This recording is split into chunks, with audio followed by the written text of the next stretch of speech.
It is to match up identities based on photographs. At 6:40 p.m. in Washington, 2 hours after the raid, the results are ready. The match. It was their assessment that this was Osama bin Laden, and so we had a high degree of certainty at that point.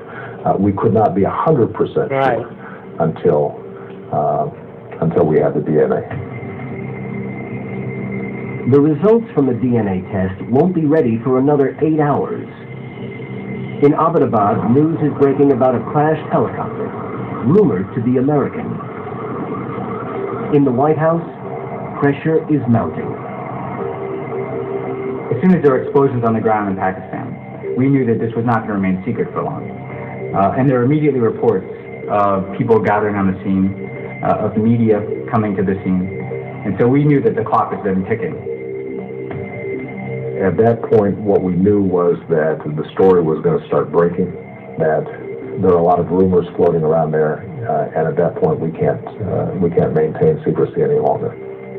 So we thought it was most important, particularly given the fact that it had taken place in Pakistan, that we go ahead and definitively state this is what happened, explain our actions.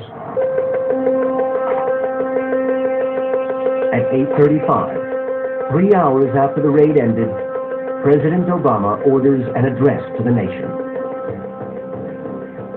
It was a very intense period of time. I think it was less than 2 hours in which we were working on the draft.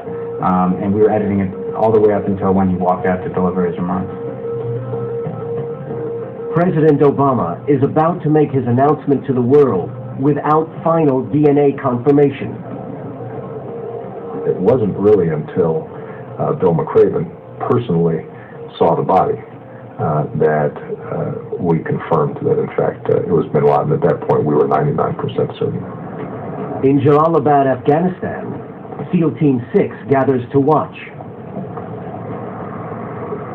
I can report to the American people and to the world that the United States has conducted an operation that killed Osama bin Laden, the leader of Al-Qaeda, and a terrorist who's responsible for the murder of thousands. A small team of Americans carried out the operation with extraordinary courage and capability.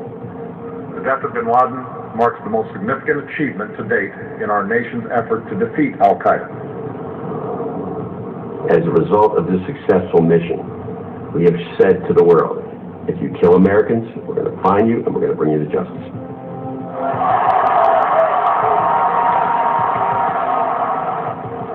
Thank you. Yeah, thought of it.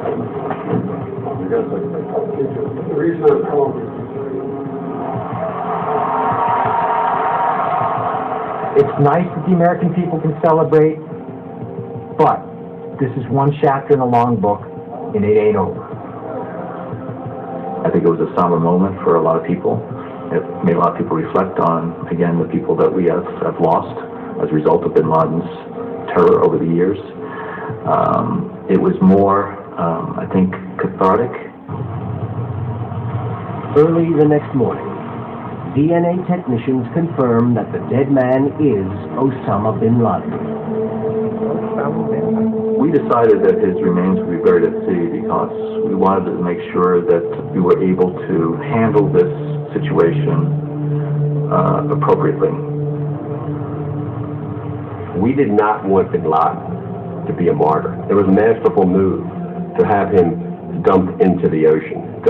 And the reason for that is that we didn't want to have a gravesite where, again, he would be a martyr and he would be bigger than life.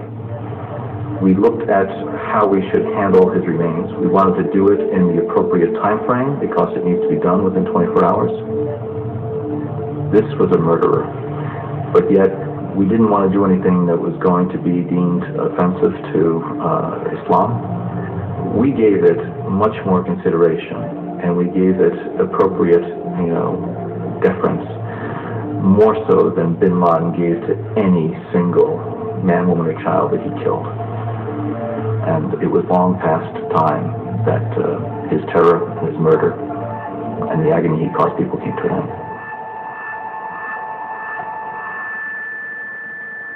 At around 2 a.m. in Washington, 11 a.m. in the North Arabian Sea, The wrapped body of Osama bin Laden was dropped from the USS Carl Vinson into the water.